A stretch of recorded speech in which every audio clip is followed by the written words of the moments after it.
नैहरा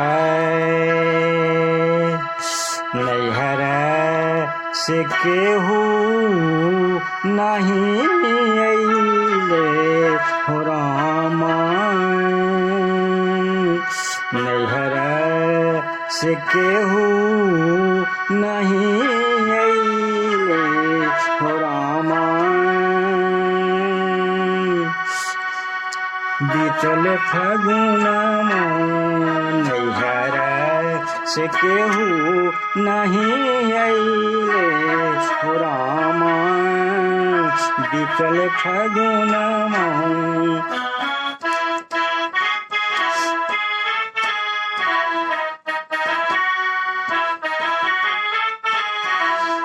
नैहरा से केहू नहीं अइले हो रामा।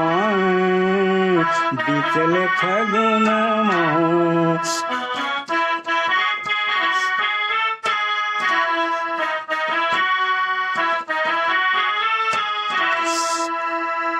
अम्मा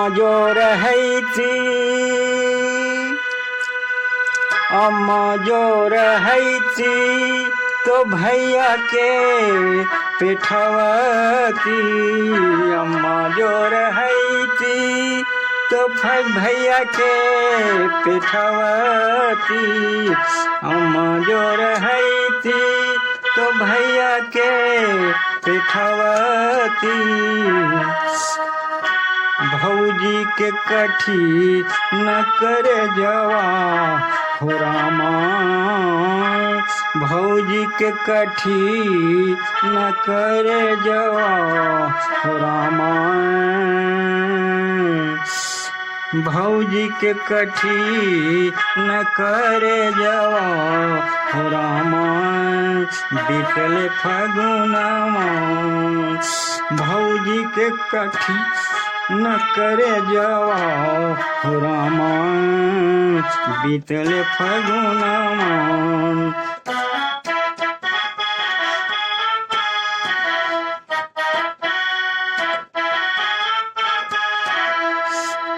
नैहरा से केहू नहीं अइले हो रामा।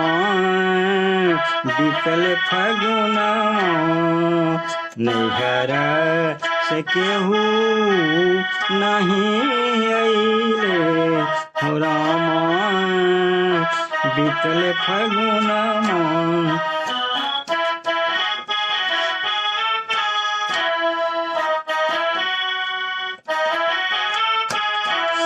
नैहरा से केहू नहीं अइले हो रामा। बीतल फगुनमा